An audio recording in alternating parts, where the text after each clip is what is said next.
Hi, welcome to Comic Talk. I'm Josh. And I'm Drew. And part of my head is missing, apparently.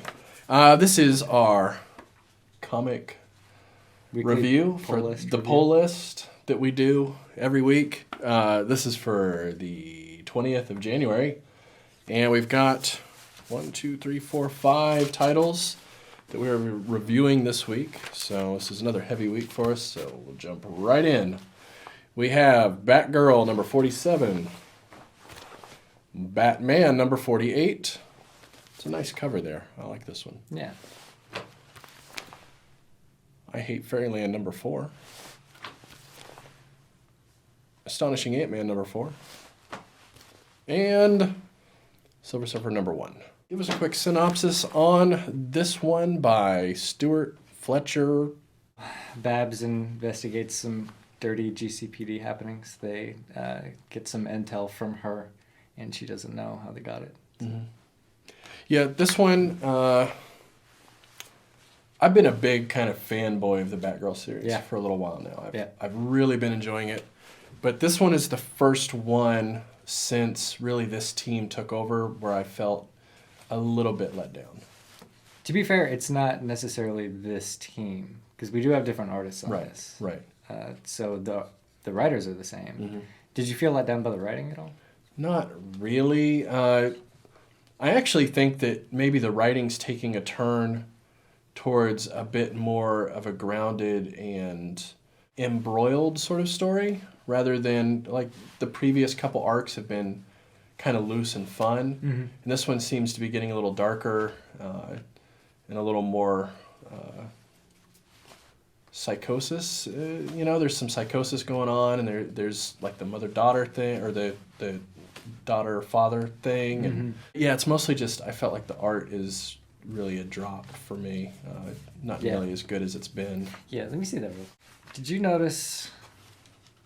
I'm going to have to find it.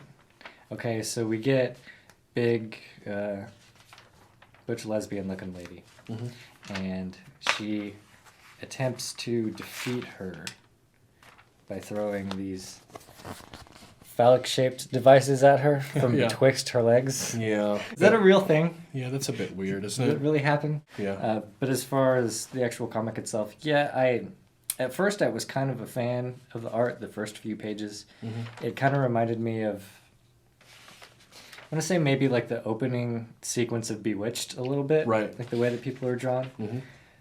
But some of the perspective in here just gets really sloppy, and like the proportions are all off, and it's not quite as good at showing movement, as the previous team was.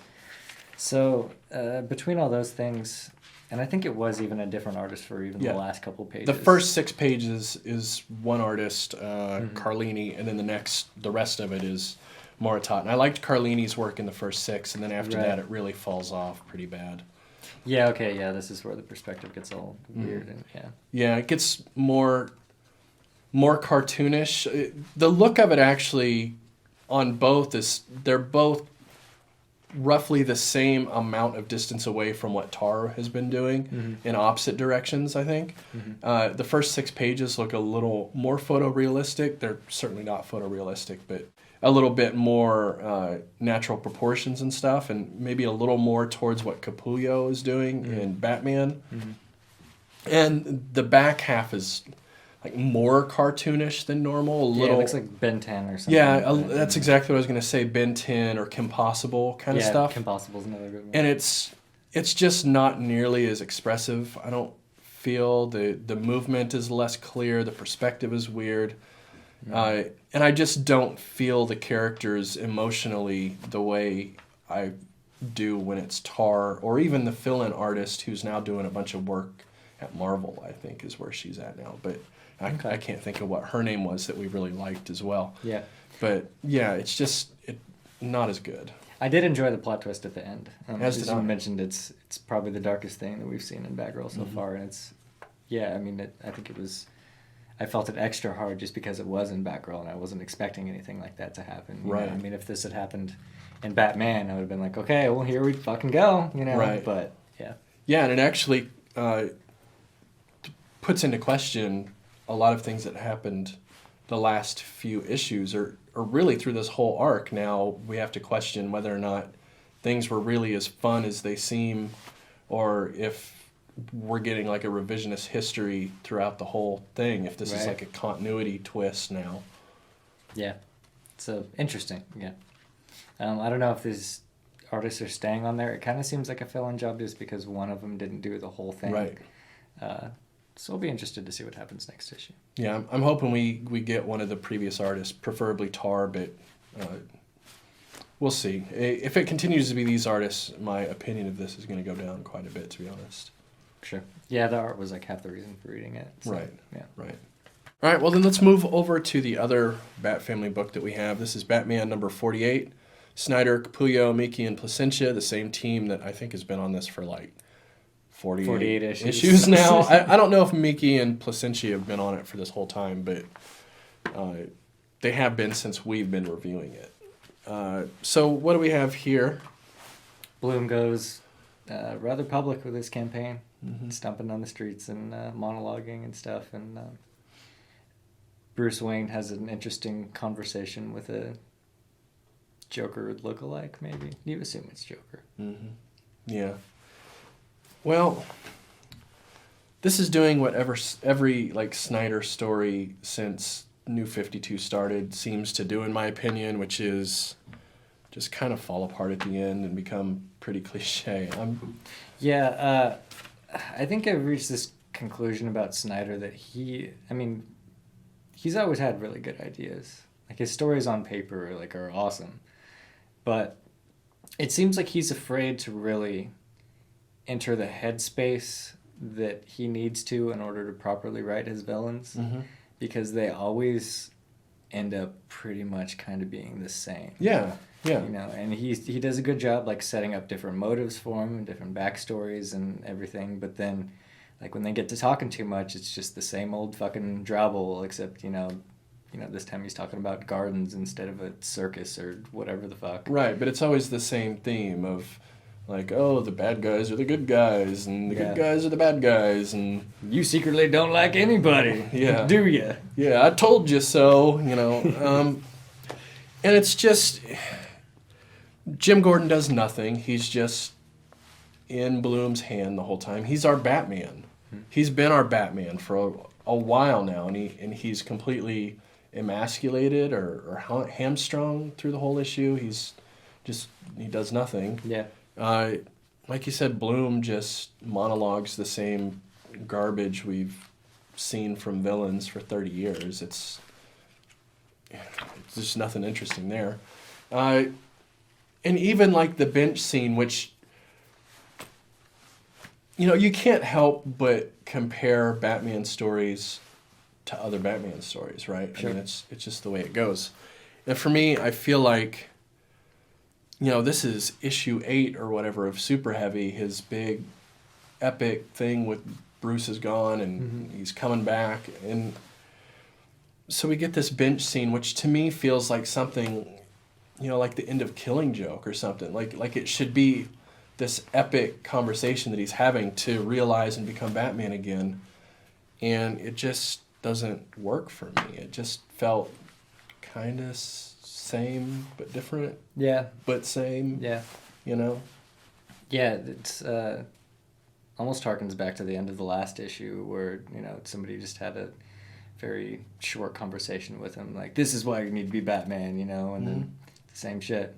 Right. Yeah, I mean, I feel like a lot of people could have taken this opportunity.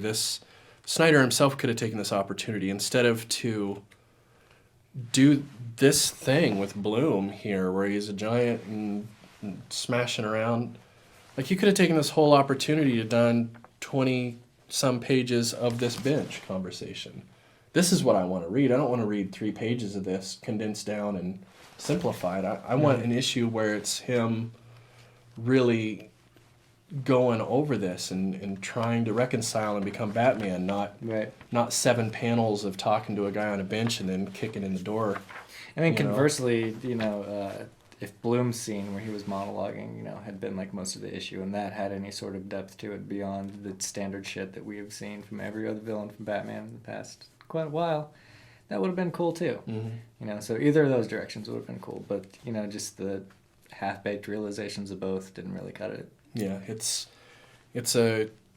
Snyder spends all of his time in, like, the first act of every story, and then second act and third act are always, like, an issue each, and you're done.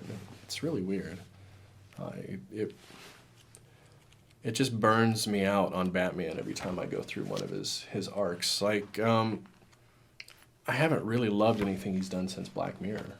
You know, I feel like it's this every time. Like, I will no longer get my hopes up for a Snyder book, I don't think, with Batman, because it always ends this way. I liked Court of Owls, but that took 2 trades to get through. And that was his first New 52 run, so I don't know. Yeah.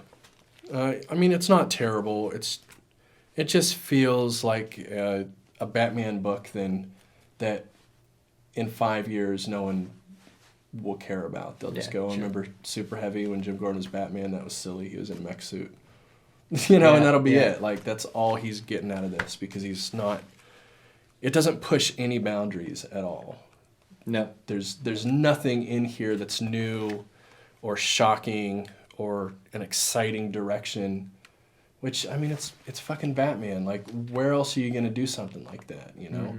Like, if there's a character... And there's like 70 fucking Bat titles, so you'd think one of them, you know, would be pushing the boundaries, like, in some way. Yeah, and if there's a character that you can really go crazy with, this is the one. Like, and it's Snyder and Capullo. You know, these guys could do anything they wanted, these two guys. Yeah. You know, they could put him on the fucking moon fighting, you know, teddy bear demons, and they, like, editorial would just be like, okay, do it, go for it. But, you know, not that would be good, but it might be better than this.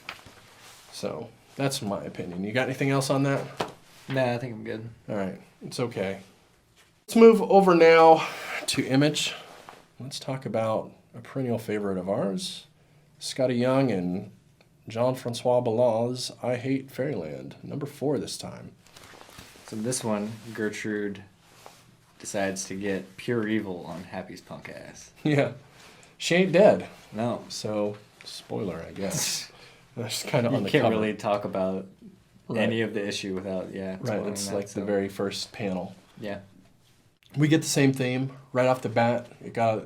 Like, as soon as I opened the first page, I didn't even have to read it. Like, I immediately saw, like, oh, this dude's dead at the... Yeah. See, I didn't scan it. I, like, actually, like, started at the top and, like, you know, didn't look ahead or anything. So when I got there, it was hilarious. Yeah, very funny.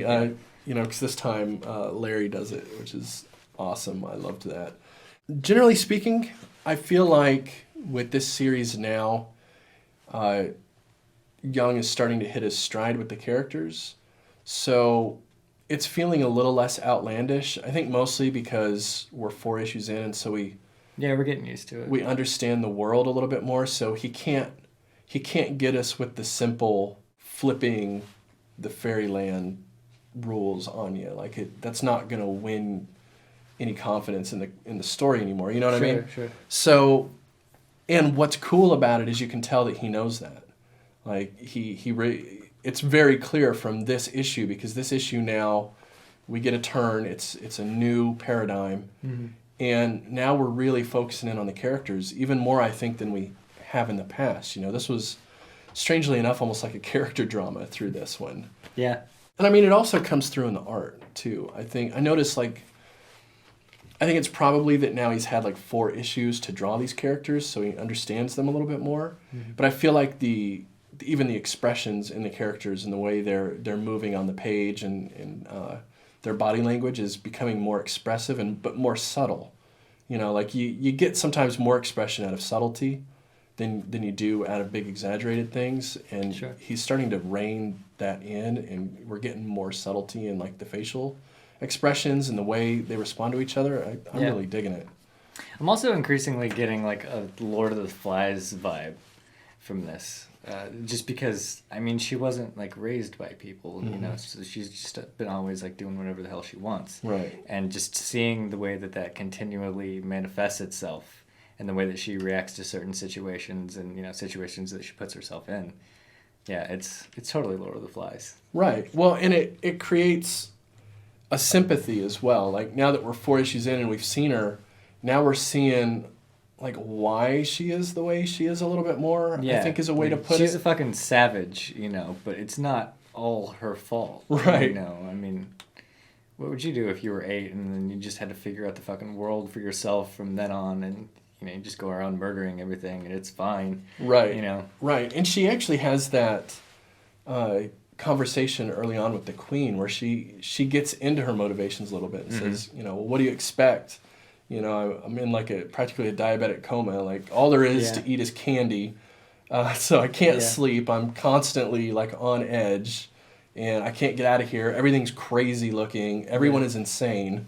Nighttime, it's just every lullaby saying exactly the same fucking time. Right. Right. It's like hell for her, and we're starting to really see that now. So it has a strange amount of depth to it, Interestingly enough, it does. And I also think he's really hit a stride with her way of speaking, vernacular, I guess. Just the substitute cuss words and stuff. Right. Like they get better each time. And you'll see him like reusing some, but they just seem a little bit, I guess, more poetic as it goes on. Even though it's not poetic, but it seems that way. It just has like that kind of flow to it and seems more natural, I guess. Right. Well, and he's also getting more and more clever with the substitutions, like one that really stood out to me because it didn't necessarily stand out was eat a dip. Yeah. Like as he goes on, I feel like he's getting more and more clever with how he uses them as substitutions that have maybe an extra double entendre effect to them in the way that they feel, but also work on their own. You know, they're not just a simple substitution of like this word for that word. It's a little more subtle than that, which I think is pretty funny. Like muffin fluffer was one they used a lot before, but eat a dip is just right. Doesn't get a lot better than that. Right. Yeah, it's awesome. And again, the fact that it's an image book and he could do whatever the hell he wanted, and he chose to. Yeah. Right. Yeah, he could just use curse words if he wanted, but it makes more sense that those wouldn't even exist, and she was young enough that she wouldn't even probably retain real curse words. Like, she remembered kind of what they sounded like. Right. Right. Yeah. Also, Larry is also getting better and better too. I've always been a fan of Larry. Yeah, but he went through that terrible arc last comic, last issue. And now he's just completely fallen apart. I really like that as we progress just from these 4 issues, like he cares less and less about what's going on. It's just degrading, like from issue to issue, and just Right, like it's just he's reached his breaking point, which is just really clever to have the this companion that's just stuck with her. I like it. I agree. I love the character. He's great. I also like how Happy just immediately understands all the riddles and shit. Right, yeah, she's having no problem. Yeah. So Gert's just an idiot. Well, this is good, as they all have been. I'm still loving this. Yeah. And I love that it's changing as we go. It's not just a one-trick pony. I intend to read it every month until it stops being available. So. Right, yeah. Definitely. All right, so talking about stuff that manages to kind of keep being fresh, and let's talk about Astonishing Ant-Man #4. This is Spencer Rosanas, and now Quintana, I guess, is doing the coloring. So he got a new security gig, and it has him facing off with The Voice at a charity basketball game. Mm-hmm. I think the president of basketball was there. The president, I put that down. Sincerely, the president of basketball. Man, that was a hearty laugh. Yeah, me too. Yeah. This thing just keeps on delivering, man. Also, this has like a touching section. Yeah. He even takes his helmet off. Yeah. Right? Yeah. He didn't even like take his helmet off to have sex Right. earlier in the issue. Yeah, he has the helmet on and I feel like that was really intentional. Actually, like it was really well done to set that up early on. He's in bed, he's just had sex, and he still has the helmet on. And then so later it really hits hard when he takes it off to talk to his daughter. Right. It's that kind of thing in here that keeps this book really hitting on all cylinders. You know what I mean? Mm-hmm. Also, Paul Scheer is in this. Yeah. Which is super awesome. I don't know if are you familiar with Paul Scheer? Yeah, I know Paul Scheer. Okay. If you've ever watched VH1, you kind of have to see him because he's always on all those talking about. What is that? What? I don't know. somehow an expert on fucking anyway. Garbage. Yeah. And he ends up being like an important linchpin. He's a villain. Yeah, they make Paul Scheer a villain, which is such a like.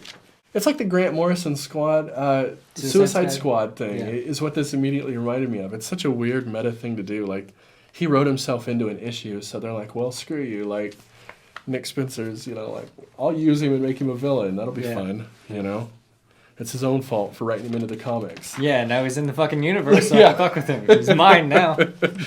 Which is fantastic. He gets hit over the head, and it's pretty hilarious. Yeah. But yeah, man, this thing just continues to be just subversive and odd, but yet endearing, you know? It's on both those notes, I like the part where he's like talking about Paul Scheer, and he's like, he seems nice, and she's like, he returns phone calls, if that's what you mean. Yeah. That's his one redeeming quality, right. He fucking calls you back. Well, yeah, compared to fucking Scott Lang, So, yeah, super cool stuff. Also, this ending with Giant Man showing up. And we see that, like, next issue is all new, all different Giant Man. So that's cool. That could be a lot of fun. Yeah. All in all, man, what is there to say about this other than it's just... Buy it? It's like it's definitely the best, like, humor book at Marvel. Mm-hmm. Unless we're just missing one. Are we missing one? I can't imagine that we are. This is awesome. Yeah, it's probably going to be in my top for the month. Yeah, me too. We'll have to fight over it.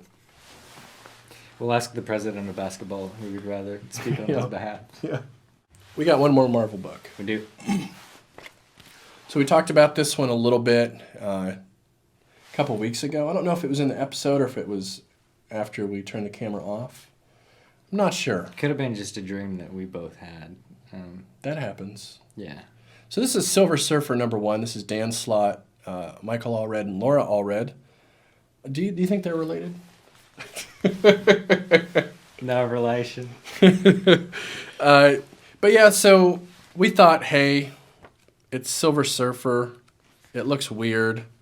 It's Dan Slott. What did Dan Slott do that you liked? Was Superior it Spider-Man. Superior Spider-Man? Mm-hmm. And, Allred does interesting things. So yeah, we figured we'd pick it up and read it. Yeah.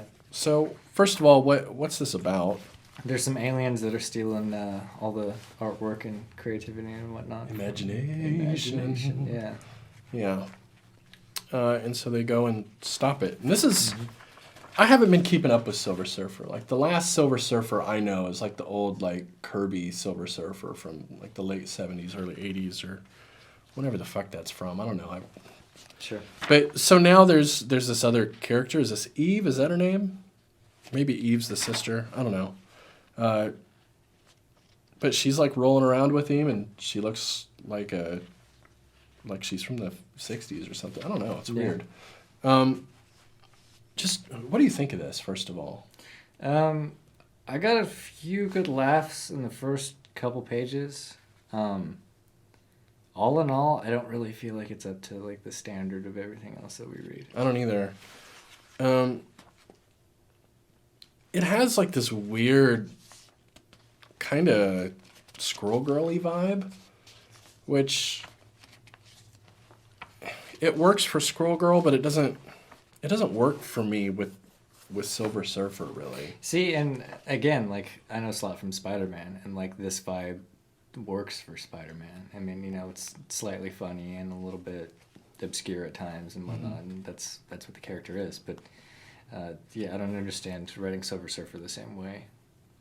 And it feels like that's what he's doing. He's just writing Spider-Man with Silver Surfer mythos and characters and whatnot. Yeah, it feels like a Silver Age DC book. Yeah. Is what it feels like to me. Like, straight up. Like, they steal imagination, and so all the characters, like, all the bad guys are, like... It's kind of like the Kree, where they can become, whatever superhero, but instead they become, like, all of the pop culture characters. Yeah, like every protagonist ever. Sherlock Holmes and, like, one of the Warriors. And that line actually made me laugh. Which one? Like, so you do when you face off against every protagonist ever. Yeah. Yeah. But, and there's, like, Neo and one of the Droogs and Kill Bill. And, Oh, I thought that was Bruce Lee. Is it Bruce Lee? well, I mean, it could be Bruce Lee. Maybe it's Yeah. Uma Thurman from the... Well, Bruce Lee had a suit like that too. He had a Whatever. yellow suit and one of his movies. Willy Wonka and Flash Gordon and the girl from Fifth Element. They're like all here. And I guess that's supposed to be the draw, is that's... It's a lot of star power in one panel, man. Right. But, I mean, it's just goofy, really. Yeah. The whole thing is goofy and kind of... It's sort of the acid trippy goofball thing from the 70s, but just done more like... Sophomorically, or more like a webcomic or something. I feel like this is a webcomic version of Silver Surfer that's trying to eschew what makes Silver Surfer, like one of those things, like it should be on a feminist blog somewhere or something on Tumblr, you know? Yeah. I'm not impressed with it. Yeah, I'm not really either. Yeah. So, I we're probably not going to read it again. I imagine we'll probably be discussing this in our monthly review. It'll probably be on the bottom. Yeah. I don't have any interest in continuing. Yeah. Then I just said we weren't going to. So Yeah, so... yeah, there we go. You don't want to repeat that? I swear I listen to you when you talk, when we do this. What? I really do. Right? I'm busy contemplating my own thoughts over here. Trying to be interesting. I'm waiting for my turn to talk. Okay. You call it listening if you want, whatever. Yeah. It's passive listening. No, I'm actively not listening. It's not really true. Okay. I don't know why I'm still talking.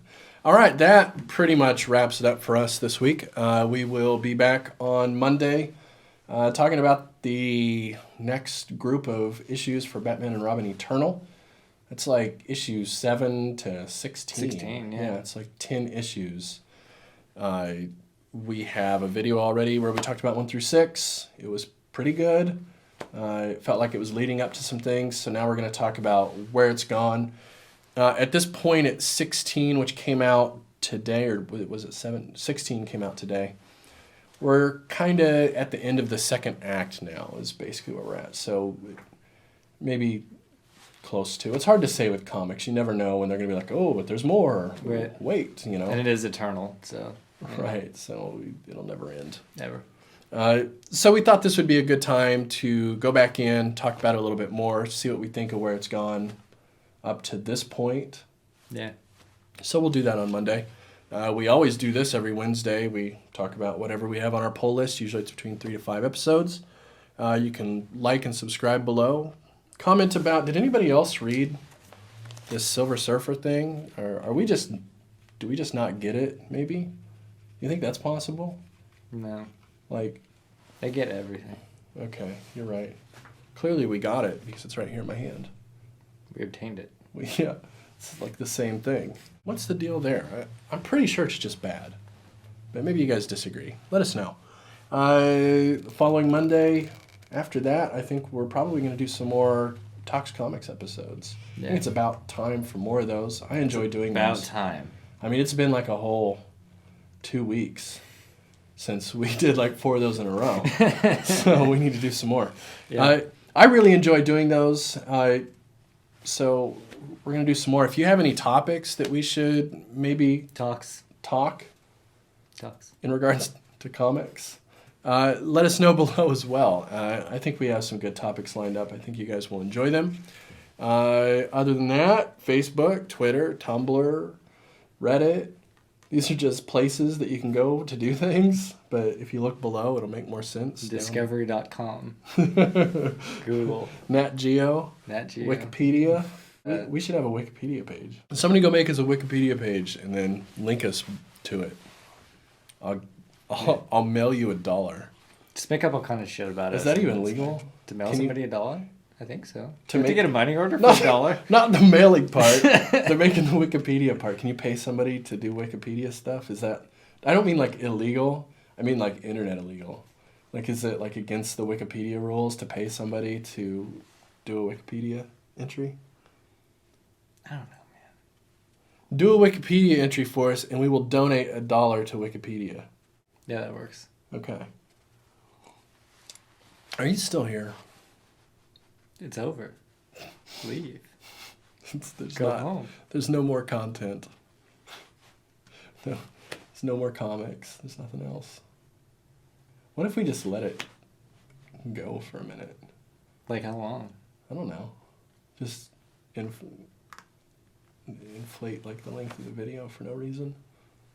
Does people think like we did like 30 fucking comics this week? Like, oh man, this one's 27 minutes instead of the 24 I expected for these 5 issues. As they're watching it, they're like, oh man. Throw these on my headphones and hit the beach. And then they're gonna get to this part and they're like, those sons of bitches. No! I was foiled. I was waiting for the fucking review on Batman and TMNT, man. Yeah. That for sure they were going to have that with this much content. That is not happening. No, maybe we'll read the trade. The trade. We can do that in the Flash fucking Kentucky Fried Chicken one. That'd be awesome. They should put the Flash Kentucky Fried Chicken as like the backup for the Teenage Mutant Ninja Turtles Batman crossover. It'd be perfect. Batman, Teenage Mutant Ninja Turtles, and then Flash, Colonel Sanders. Like Slash. We need to make like just some random fucking mascot that we can get in a Batman comic, apparently. Like a hippopotamus. That's somehow related to comics and talking about them. And then so we just have this hippo that's talking about comics as Batman's like doing his thing. And he can make fried chicken too. Hippotalk comic. Hippopotamus. Hippopotamus. Comic Talkopotamus. Comic Talkopotamus. I like it. Yeah, it works. Can you have a t-shirt with our little white pages with this? Is that thing on there? That? Yeah, that'd be cool. Oh, you know what? I was thinking we should do... we should release this as a podcast, too. Yeah. An audio podcast. It wouldn't be hard. I have to export this fucking audio. Do you think they're still listening? Anyway. Do you think there's still people? Are you watching still? You Yeah. fucking idiot. this is it. There's just not going to be anything else. It'd be easy. It'd be easy. Yeah. I don't know how easy it would be to host it. Anybody out there host podcasts or have any interest in us doing this as a podcast? Fucking websites where you just upload shit and... I think you have to pay for it. Can we pay for it? I don't want to. I don't have any goddamn money. I don't really want to pay for it either. I think it's only like $10 a month, but that's still like too much money. Yeah. Somebody send us some money and we'll do that. If you're still watching this, then you're the kind of person who should be paying us. Right? Isn't that how that works? Sure. Yeah, this bonus 6 minutes. This is bonus content. Right. Yeah. The bonus features, yeah. Yeah. You got to buy the extended cut fucking DVD for this shit most of the time. So, Right. yeah, since Right. you don't have to do that. See if we were smart, this would be like a Patreon extra. Support us on Patreon for an extra 6 minutes of content. That's what it always is. If you ever watch those things, No, I never have. it's like the extra content is always like this. It's just Stupid bullshit nonsense that nobody has any right to watch or listen to. And then so you do the Patreon thing, you pay, and then you're like, awesome, I got the content. Then you watch and you're like, fuck, I'm an idiot. Like, so we should do that. We should be on the other end of that. Yeah. Yeah. We should be the ones making people feel like idiots instead of feeling like idiots ourselves Right. for donating money to Patreon. Right? So people who are still watching, how about that? Would you pay $3 for this? $6? 45 cents? Would you pay any amount at all for this? Yeah. Would this be like worth a peso? I think that's like a seventh of a dollar. a seventh of a dollar? Is that really? Isn't it? Like peso? You mean like a seventh of like a US dollar? Yeah. Oh, I don't know. I was thinking like a seventh of like a Mexican dollar. No, so it's like you need 7 pesos for a dollar. for a peso. You know, it'd be like a quarter. Like you need 7 quarters to make a dollar. Wouldn't Yeah. that be bizarre? Like splitting a 7. Fucking in the UK, dude, they have like 7 or 8 fucking coins that they use for currency. Because there's like the penny, and then there's like a bigger penny that's worth fucking 2 cents. I shit you It's not. not a Dude. bigger penny. It's a bigger penny. That's what it is. It's something else. It's the 2p coin, and it's worth Oh, like the 2 2 pence cents or something? Yeah, it's worth 2 pence. Do they? And it's a copper coin, and it's like just a bigger fucking. Do they still use pence? Yeah. Do they even use all that stuff? You were over there. Yeah. They don't just all use euros and shit? No, because they're not part of the European Union. Who isn't? The UK. Holy shit, I am so ignorant. So anyway, they have the 1p coin and the 2p coin, and then there's a 5p coin, and then 10, and then 20, and then 50, and then there's the pound coin, and then there's the 2-pound coin. So you about need like a fucking little satchel for all your fucking doubloons that you got to carry around. Just Makes take sense. the fucking bus. Makes sense for the British, you know. To have that many coins, I Yeah. guess, man. Well, to carry a little satchel on their rope belts, Oh, you know.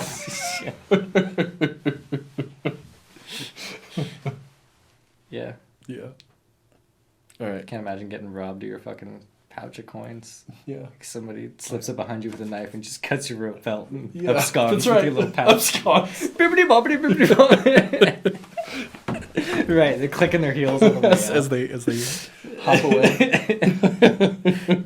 It's the most hardcore crime in with the their, UK. with their cane. Yeah. Cut purse. All right, I think that's going to be the end of the bonus material. Yeah. Yeah. You better not cut this out. Don't you dare. All right. Bye. You heard it. It's not my fucking fault.